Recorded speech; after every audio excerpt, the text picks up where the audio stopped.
Hi there, this is Sam from One Deep Breath, and I wanted to make a video on how you can take yourself out of fight or flight mode, put yourself into rest and digest mode by taking control of your autonomic nervous system using diaphragmatic breathing.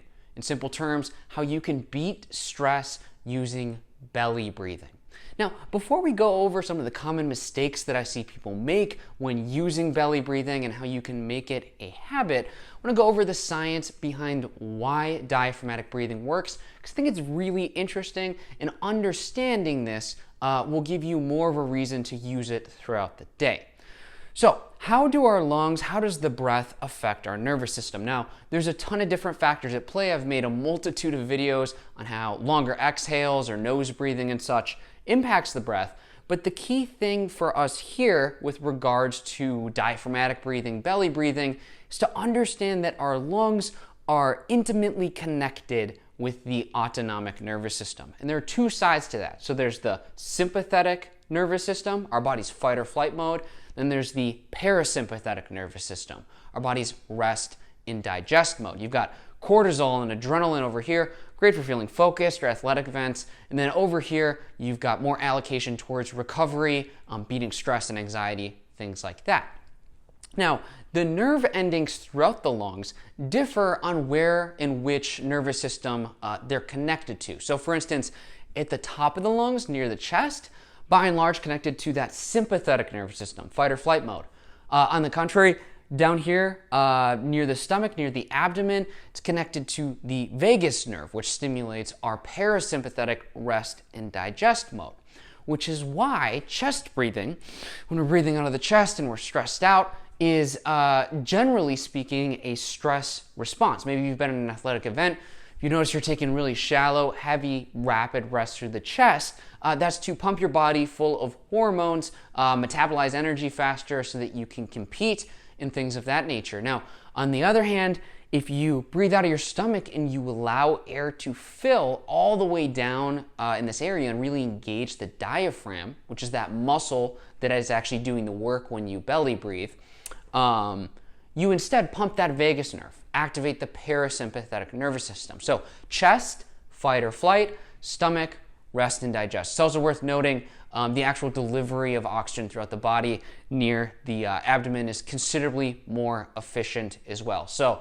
if you've checked out the other videos on the Bohr effect and such, you can do a lot more with less air breathing through the stomach. Now I want to talk about some of the mistakes that people make when they try to switch to diaphragmatic breathing. And it's natural. The average adult engages less than 10% of the diaphragm, but there are a few key things here you need to keep in mind. And the first mistake I make is that even when people make the transition or try to make the transition, their diaphragm just isn't strong enough to support what they're trying to do because they haven't used it for a very long time. And for that, what I recommend doing is using a really simple exercise. Do it once or twice a day for 3 to 5 minutes, and that's simply taking one hand and putting it near your belly button, your other hand putting it on your chest right above the heart, and for just 3 to 5 minutes, make sure that as you breathe, your hand on your chest right above your heart isn't moving at all. The shoulders aren't moving, the chest isn't moving.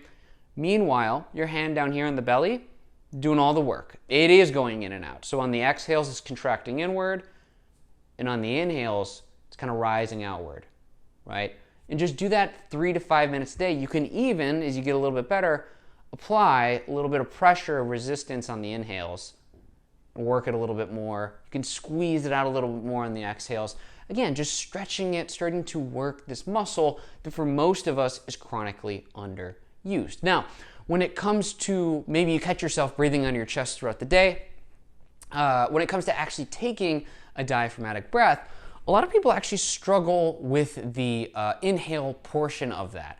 And they have kind of a hard time conceptualizing how the belly can go any further out, which is why I generally recommend actually starting diaphragmatic breathing on an exhale. So anytime you do an exercise, anytime you consciously say, all right, I want to take a diaphragmatic breath, what you want to do is exhale and squeeze out all of it. This isn't going to be what you do every time you belly breathe, but just when you consciously take that first one, really, really exaggerate it. So squeeze it inward, tighten the abs, then allow it to rise out.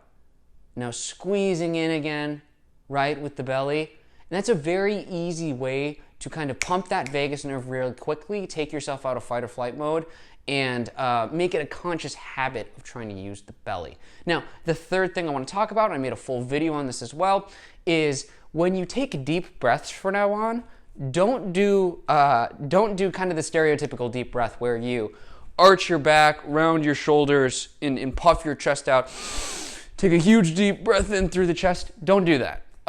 What you really want to do, what a true deep breath is, because like we talked about, using the chest to breathe activates that fight or flight mode, which is exactly what you're trying to avoid. So instead, keep the chest and shoulders level.